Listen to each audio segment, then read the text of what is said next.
Hello YouTube, it's Lenore. I just wanted to introduce this video. It's a tutorial. I'm demonstrating how I create sort of realistic galaxies. This is going to be a recording of the first time I've really attempted to create my own galaxy texture like this. So I'm going to basically talk you guys through it, let you know what brushes I'm using, how I'm editing the brushes, how I'm altering the brushes, what methods I'm going through. The idea is for me to create more believable textures so I can get some more cool merchandise up on my Redbubble store and even have the textures kind of just in my toolbox to use for later projects, because it always comes in handy to have some galaxy textures, you never know. But this first one is just sort of simple, and I'm going to be using Photoshop Creative Suite 3 as well as my Bamboo Wacom art tablet. It's the Bamboo Create, and I don't think they make it anymore, actually.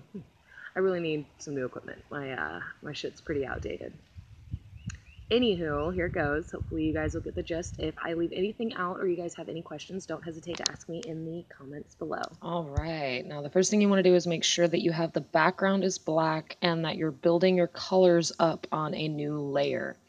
So what I'm doing here is I'm using a very soft brush that I've tweaked a little bit just to help me build up slowly the layers. I've even add a little bit of the hue adjustment. There's a feature where you'll see me messing with the brushes again later. There's a feature in there where you can tell it to randomize the hue, and it'll give you a little range. You can set it. So I'm just slightly having it cycle through different hues and tones within a certain color, faded, muted colors. That's me naming and saving the brush for later. And now that I've got some of my colors laid down, you see I did the purples, the blues, a little bit of orange up at the top. Now I'm creating shape dynamics for the brush that I'll be using to create these stars. And this will add a really nice scatter effect.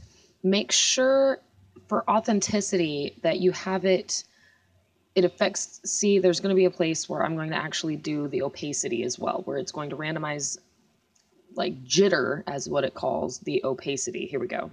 And what that's going to do is create depth. It's going to make sure that the little stars that I'm putting on here are, on the different fields of view. Some are further away, some are closer. If they're all the same brightness, it's going to look one-dimensional. The authenticity and the realism of it is going to just fade. So at this point, I'm just going crazy. I'm throwing all kinds of stars out here, just sort of being random with it. The more random it is, the more organic it's going to look. I did a lot of swirling motions. Like a car just drove by. I apologize for that. But I'm doing a lot of swirling motions to get that real nice, like, turning galaxy feel to it. And don't be afraid to get outside of the colors you've laid down, because think about it, in space, that color is going to be more of like pockets of gas. And the stars aren't going to just exist inside those pockets of gas. So just kind of go crazy, layer it up. And what I'm doing now is I'm noticing that the gases and the colors that I've created are all one layer. So once I save my star brush, I'm going to go back in here and tweak another brush that I'm going to use to lay down more layers in the gases. What I'm looking for is something that's going to, the opacity. I want that to be controlled with the pen as well. So now I'm just sort of going in and adding, like low lights, as it were. And what this is going to do is add a much wider range of, depth. It's going to layer it up. It's going to make it look like these gases are existing forward and back in this environment, and give it a lot more realism.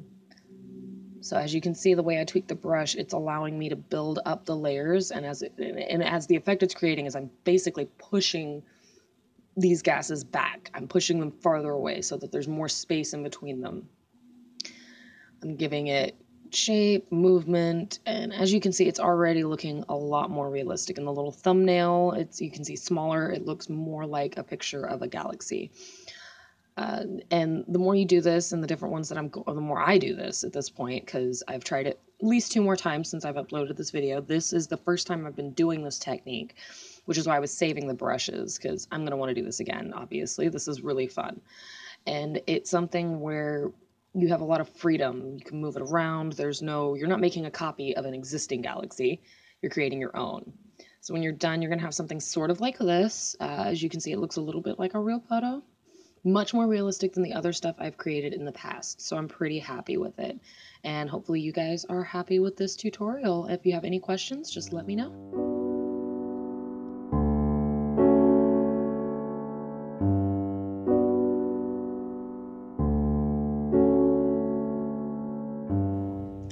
Alright guys, that was how I created this particular little galaxy.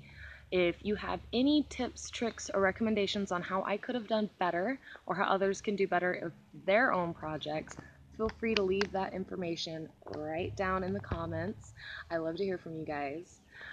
Anyway, yeah, feel free to follow me on social media, all of the things, and go ahead and give me a subscribe if you'll be ever so kind. Either way, I love you guys, and hopefully I will see you back here soon. Catch you later.